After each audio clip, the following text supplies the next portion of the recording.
اعوذ باللہ من الشیطان الرجیم بسم اللہ الرحمن الرحیم هذان خصمان اختصموا في ربهم الذين كفروا قطعت لهم ثياب من نار يصب من فوق رؤوسهم الحميم يصهر به ما في بطونهم والجلود ولهم مقامع من حديد۔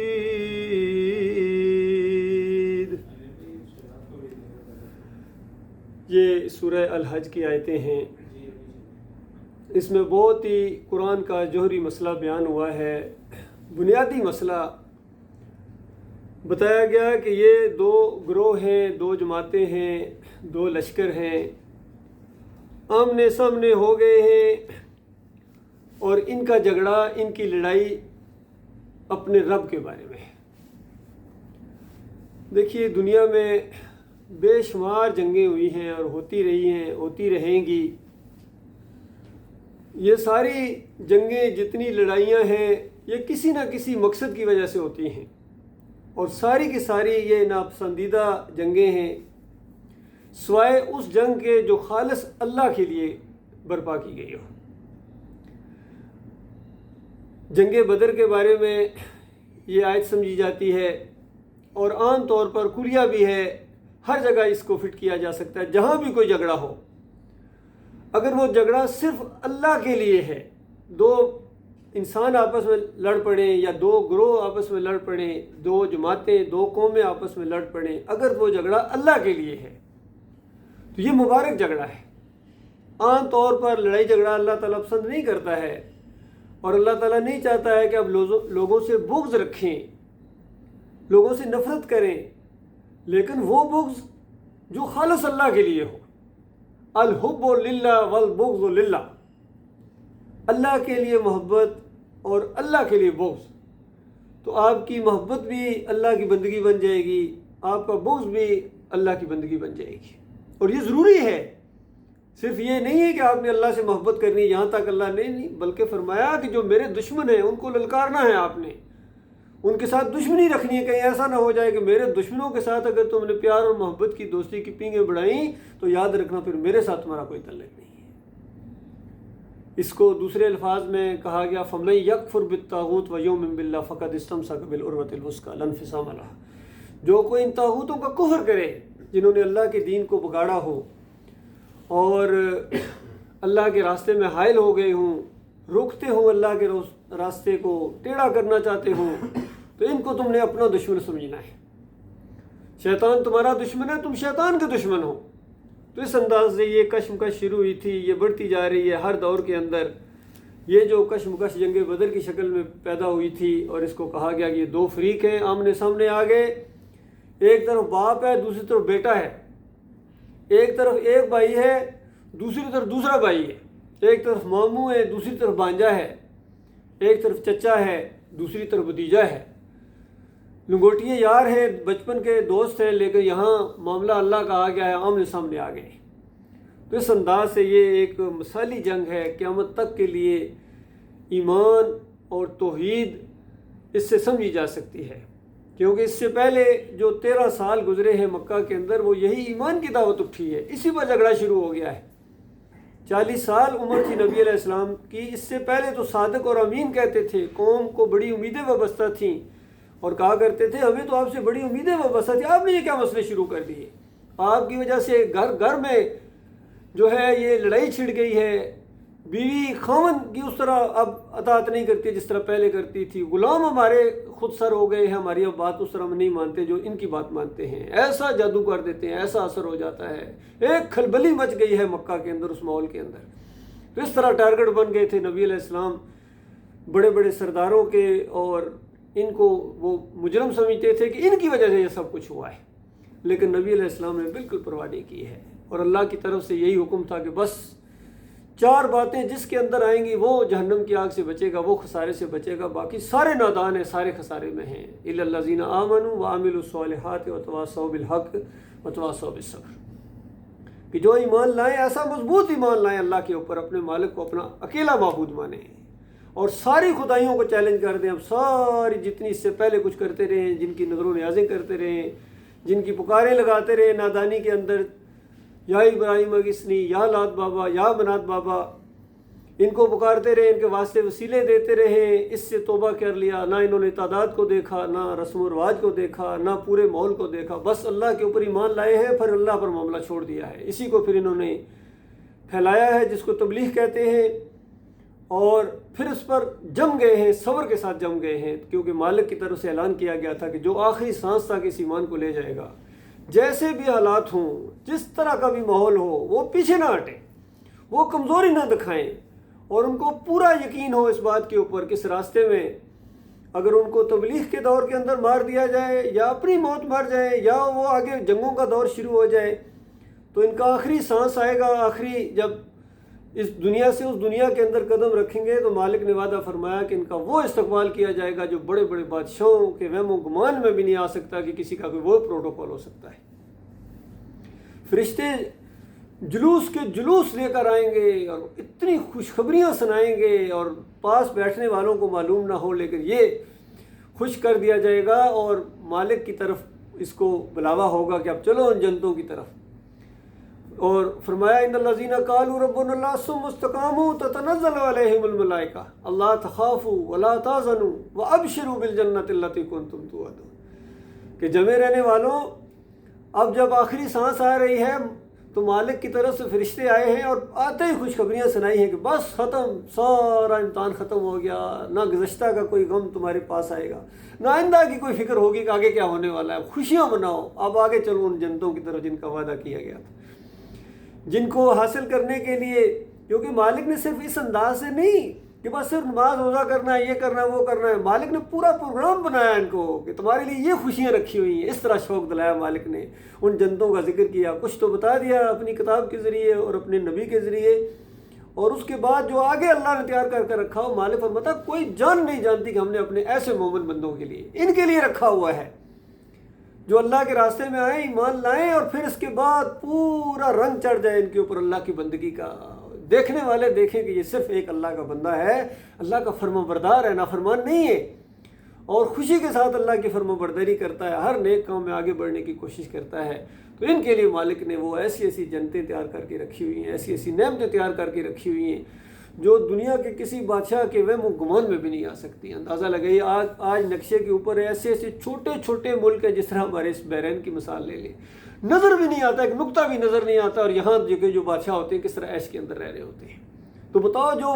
بڑے ملک کا بادشاہ ہوگا، اور پھر جو اس پوری زمین سے 50 گنا بڑی زمین کا جو بادشاہ ہوگا، یہ وہ آخری جنتی ہوگا جس نے صرف ایمان کو اختیار کیا ہوگا، کوئی نیکی کرنے کا اس کو موقع نہیں ملا ہے، بلکہ پوری زمین کو گناہوں سے بھر کے گیا ہے مالک کے پاس، اندازہ لیجیے، لیکن شرک نہیں کر کے گیا ہے. تو اس کو اللہ تعالیٰ اتنی بڑی جنتیں دے گا، ہمیشہ ہمیشہ کی وہاں جوانی ہوگی، کوئی بیماری نہیں ہے، کوئی پریشانی کا نام و نشان نہیں ہے. دنیا میں یہ ساری پریشانیاں دکھا کے اللہ تعالیٰ نے وہ منظر آگے کے پیش کیے کہ تم جانتے ہو پریشانیاں کیا ہوتی ہیں، ناگواریاں کیا ہوتی ہیں، بیماریاں کیا ہوتی ہیں، دکھ کیا ہوتے ہیں، ناراضگیاں، لڑائی جھگڑے، کتنی مصیبتوں سے گزرے ہو تم، اور تم نے صبر کیا ہے، تم نے اللہ کی فرما برداری نہیں چھوڑی ہے، مالک کا جو در ہے وہ تم نے نہیں چھوڑا ہے، اور اللہ سے دعائیں مانگنا تم نے کبھی اپنے مالک سے کبھی مایوس نہیں ہوئے ہو، تو پھر مالک تمہیں خوش کر دے گا. جس انداز سے ان کا انجام بتایا، اور یہاں ان آیتوں کے اندر ایسے نافرمانوں کا انجام بھی بتایا گیا ہے کہ موقع تو سب کو دیا گیا تھا، اور وقت بھی سب کو ملا تھا، دعوت بھی سب کے سامنے آئی تھی، خوش نصیبوں نے آگے بڑھ کر اس دعوت کو قبول کیا اور اس طرح اللہ کی نعمتوں کے حقدار ٹھہرے. باقی جو نافرمان تھے مقابلہ کرنے کے اوپر آگے، تو ان کا مالک نے نقشہ کھینچا ہے کہ یہ وہ لوگ ہیں والذین کفروا قطعت لہم ثیاب من نار، کہ جو انکاری ہیں، کافر ہیں، ان کے لیے آگ کے کپڑے کاٹے جا چکے ہیں پوری طرح ان کے جسم کے مطابق، اور ان کا جسم اتنا بڑا ہوگا، وہاں کے حدیث کے اندر آتا ہے ان کا ایک دانت احد پہاڑ جتنا ہوگا. اسے ذرا تصور کریں، تقریباً 1500 کلومیٹر بنتا ہے، ایک دانت جس کا 1500 کلومیٹر کا ہوگا، تو اس کا ذرا ریشو نکالیں، اس بندے کا جسم کتنا بڑا ہوگا. تو پھر 70 گز زنجیروں کے اندر جب اس کو جکڑا جائے گا، اور اس کے سائز کے مطابق وہاں کپڑے، مالک سے بہتر کون جانتا ہے کہ کیسی ان کی پذیرائی وہاں ہوگی۔ فرمایا ان کے جسموں کے مطابق کپڑے کاٹے گئے ہیں، اور پھر دوسری جگہ بتایا تارکول کے کپڑے ہوں گے، دادا رہی جو ہوتی ہے تارکول جس کو آگ خوب پکڑتی ہے، اس طرح ان کو آگ لگے گی۔ اور اس کے بعد یصب من فوق رؤوسہم الحمیم، اور اس کے بعد ان کے سروں کے اوپر ایسا ابلتا ہوا تانبا ڈالا جائے گا۔ اندازہ لگائے اس سے ابلتا ہوا پانی بھی ڈال دیا جاتا تو بہت بڑی بات تھی۔ عبداللہ بن مسعود کہتے ہیں حمیم کا ذکر جو آیا ہے اس کا یہ مطلب ہے اس تانبے کو، اس لوہے کو اگر گرم کیا جائے تو وہ پانی بن جاتا۔ جب یہ کبھی بڑی بڑی جو فیکٹریاں ہیں اسٹیل کی، وہاں جا کر دیکھو اس کی کیا حالت ہوتی ہے۔ یہ سر کے اوپر ڈالا جائے گا اور ان کی آنتڑیوں کو کاٹتا ہوا نکلے گا، اور ان کی جلد کو نیچے موم کی طرح پگھلا کے، اور پھر آتا ہے کہ بدلہم جلود غیرہا، ہم ان کی کھالوں کو بدلی کرتے رہیں گے ہمیشہ ہمیشہ کے لیے، ایک کھال جلے دوسری جلے تیسری، تاکہ عذاب کے اندر کوئی معمولی کمی کا معاملہ نہ آ جائے، اور ہمیشہ ان کے عذاب کے اندر اضافہ ہوتا چلا جائے گا۔ تو بتایا کہ وہ حمیم جب ڈالا جائے گا، یسر بہ ما فی بطونہم والجلود، ان کے پیٹوں کو پھاڑتا ہوا، کھالوں کو چیرتا ہوا نیچے آ جائے گا۔ وَلَهُمْ مَقَامِعُ مِنْ حَدِيدٍ، اندازہ لگائیے مالک کا غصہ بڑھتا جا رہا، کیا یہی کم تھا؟ مالک فرماتا ہے اور سنو آگے، لوہے کے ہتھوڑے، بڑے گرز، عام ہتھوڑے نہیں، بڑے گرز، جو جنگوں کے اندر پرانی جنگوں کا اگر آپ کوئی وہ پڑھیں تو بڑے بڑے ہتھوڑے ہوتے تھے بڑے بڑے پہلوانوں کے پاس، مارتے تھے سروں کے اوپر اور پیٹھوں کے اوپر، اس طرح ان کی ہڈیاں توڑتے تھے اپنے مخالفین کی۔ تو وہ گرز ہوں گے فرشتوں کے ہاتھ میں، وہ مارے جائیں گے۔ اور کلما ارادوا ان یخرجوا منها من غم اعیدوا فیہا، اتنے بڑے جہنم کے اندر سے جب کبھی نکلنے کا ان کو تھوڑا سا موقع بھی دیا جائے گا اس انداز سے ذلیل کرنے کے لیے، اور اتنی بڑی جہنم ہے کہ ایک مرتبہ بڑے دھماکے کی آواز آئی، نبی علیہ السلام بیٹھے ہوئے تھے، صحابہ بیٹھے ہوئے تھے، اور پھر صحابہ کو بھی سنائی گئی وہ آواز معجزانہ طور کے اوپر، اور پھر نبی علیہ السلام نے بتایا کہ آج سے 70 سال پہلے ایک پتھر جہنم میں پھینکا گیا تھا۔ اندازہ لگائیے، یعنی نبی علیہ السلام کی پیدائش سے بھی پہلے، مالک کی کیلکولیشن دیکھیں، اندازہ دیکھیں، 70 سال پہلے ایک پتھر اوپر سے جہنم میں پھینکا گیا تھا، تو نبی علیہ السلام نے فرمایا آج 70 سال کے بعد اس کی تہہ میں پہنچا ہے اور وہ پھٹا ہے، وہ اس کی آواز مالک نے یہاں سنائی ہے۔ اندازہ لگائیے ایسی آگ اللہ کے بندو، اسی لیے مالک نے اپنے مومن بندوں سے کہا کہ یا ایھا الذین آمنوا قوا انفسکم واہلکم نارا وقودھا الناس والحجارہ، اے مومنو ایمان کا دعویٰ کرنے والوں، بچاؤ اپنے آپ کو جہنم کی آگ سے، اس کا ایندھن انسان اور پتھر بننے والے ہیں۔ تو بتایا اس طریقے سے ان کو تھوڑا سا موقع دیا جائے گا، جب قریب آئے گا کنارہ اٹھا کے پھر بیچوں بیچ پھینک دیا جائے گا ان کو۔ وَذُوقُوا عذاب الحریق، اور پھر کہا جائے گا اب پھر جلنے کا مزہ چکھو اس کے اندر۔ پھر آگے پھر مومنوں کا ذکر کیا، اندازہ لگائیے مالک اپنے مومن بندوں سے اس طرح پیار کرتا ہے، محبت کرتا ہے۔ فرمایا ان الذین یدخل الذین آمنوا وعملوا الصالحات، کیونکہ یہ ایسے جہنم کے منظر سن کے رونگٹے کھڑے ہو جاتے ہیں، ڈر خوف پیدا ہو جاتا ہے۔ پھر مالک تسلی دیتا ہے کہ مومنو تمہیں گھبرانے کی کوئی معاملہ نہیں ہے، تم اپنے مالک کے اوپر ایمان لائے ہو، نہ تم نے تعداد کو دیکھا نہ رسم و رواج کو دیکھا، تم اپنے مالک کے ہو گئے ہو، سارے کفر و شرک کے اس ماحول کے اوپر تم نے لات ماری ہے، ان ساری مورتیوں کے اوپر، مزاروں اور مندروں کے اوپر، اور عرس اور میلوں کے اوپر، تعویذ گنوں کے اوپر، ان چڑھاووں کے اوپر، غیر اللہ کے پکاروں کے اوپر تم نے لات ماری ہے، بالکل تم نے تھوک دیا ان کے شرک اور کفر کے اوپر، تم اپنے مالک کا راستہ اختیار کر لیا ہے، تمہارے لیے تو بڑی خوشخبریاں ہیں نیک عمل کرنے والوں کے لیے۔ جنات تجری من تحت الانہار، ایسی ایسی جنتیں ہیں، ایسے ایسے باغیچے ہیں، باغ ہیں حد نگاہ تک، جن کے نیچے نہریں جاری ہوں گی۔ یحلون فیہا من اساور من ذہب ولؤلؤ، وہاں ان کو سونے کے کنگن پہنائے جائیں گے۔ اندازہ لگے دنیا میں بادشاہ سونے کے کنگن پہنتے تھے، فرعون نے بھی کہا تھا یہ موسیٰ اگر اللہ کا پیغمبر ہوتا تو سونے کے کنگن پہن کے آتا، سونے کے کنگن۔ تو مالک فرمایا تھوڑا سا صبر کرو، مومنوں کو میں سونے کے کنگن پہناؤں گا، اور تمہارے لیے کافروں مشرکوں، اللہ کے دین کا راستہ روکنے والوں، اللہ کے بندوں کو پکارنے والوں، آج جتنی جس طرح جنگیں ہو رہی میں نے پہلے بتایا خالص دنیا کی جنگیں ہیں، چاہے یوکرین کی اور رشیا کی جنگ ہو، دونوں اللہ کو گالی دیتے ہیں، شرک اور کفر کے ساتھ اللہ کی اولاد تجویز کرتے ہیں۔ تو بتاؤ دونوں ملک کے لیے لڑ رہے ہیں، تکلیفیں بھی اٹھا رہے ہیں، مصیبتیں بھی اٹھا رہے ہیں، قربانیاں بھی دے رہے ہیں، لیکن دونوں طرف سے جو مرتے جا رہے ہیں، کہاں جا رہے ہیں بتاؤ اللہ کے بندے؟ اس آگ میں جا رہے ہیں جس کا یہ ذکر کیا جا رہا ہے۔ اور یہ بڑے بڑے بادشاہ جن کا آج ڈنکا بجتا ہے پوری دنیا کے اندر، لوگ ان کو سنتے ہیں، لیکن آج ان کی اگر موت آ جائے، پیوٹن ہوں یا ٹرمپ ہوں یا مودی ہوں یا اور جتنے ہیں پوری دنیا کے اندر، بتاؤ کہاں جائیں گے؟ ان کے ساتھ یہ ہونے والا ہے۔ یہ دنیا کو سمجھو، یہ دنیا امتحان کی جگہ ہے، اور یہ امتحان ایمان اور عقیدے کا ہے اللہ کے بندو۔ چند دنوں کا یہ معاملہ ہے، چند منٹوں کا یہ معاملہ ہے، کتنے سال اور انسان جیے گا؟ آخر وہی کچھ ہونا جو یہ اللہ کی کتاب بیان کر رہی ہے،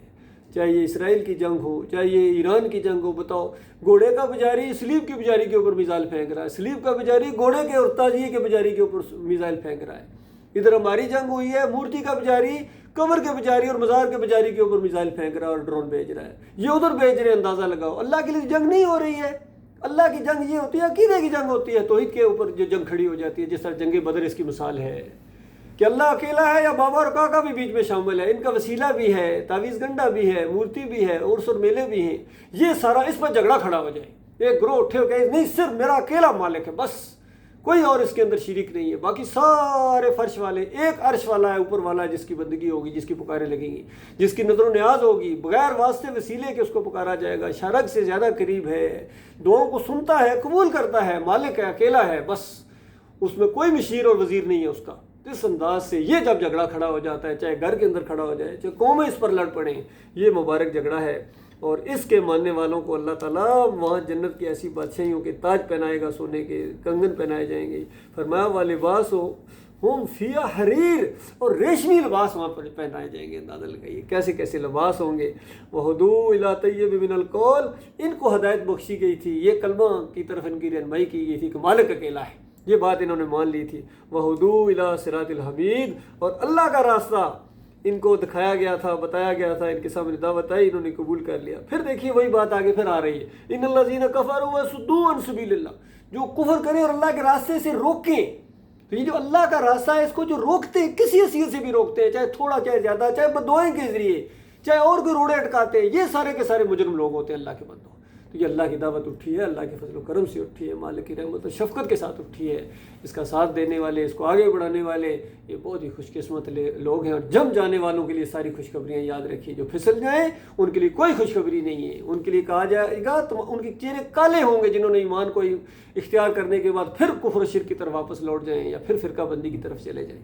ان کے چہرے کالے ہوں گے، اور کہا جائے گا ایمان کی نعمت پانے کے بعد پھر کافر ہو گئے تھے، اب چکھو مزے صاحب کے۔ تو اللہ کے بندو، اللہ سے دعائیں مانگنا، مالک مرتد نہ کرے، پیچھے نہ ہٹیں، ہم بس جم جائیں اللہ کے ایمان کے اوپر، بھروسے کے اوپر۔ اس راستے میں ہم نے قدم ڈالا ہے، اللہ تعالیٰ مخلص اور باصلاحیت لوگوں میں عطا فرمائے گا، جو اس راستے میں آگے بڑھیں گے، اس دعوت کو اور آگے لے کے جائیں گے۔ چند دنوں کا معاملہ ہے، اور آج کل اس سوشل میڈیا کا دور ہے، ہر طریقے سے اس دعوت کو پھیلاؤ اللہ کے بندو، اور اللہ کی طرف سے خوشخبریاں۔ وہ انقلاب لانا، وہ سارا معاملہ آپ کی ذمہ داری نہیں ہے، آپ کی ذمہ داری صرف ایمان کے اوپر جم جانا ہے۔ اس جم جانے والے چاہے چند ہزار سال یہ لگے انقلاب آتے، چند کروڑ سال بھی لگ سکتے ہیں، اس کی ہماری ذمہ داری نہیں ہے، یہ اللہ کا معاملہ ہے میرے بھائیو۔ ہماری ذمہ داری کیا ہے؟ ایمان لائیں، خالص ایمان، پھر عمل صالح ہے، پھر وتواصوا بالحق ہے، پھر وتواصوا بالصبر ہے، اور اس کے اوپر جم جانا ہے۔ بس جو یہ کر دکھائے گا وہ کامیاب ہو جائے گا۔ اللہ تعالیٰ ایسے لوگوں کے اندر شامل فرمائے۔ قولوا قولی ھذا استغفر اللہ لی ولکم ولسائر المسلمین۔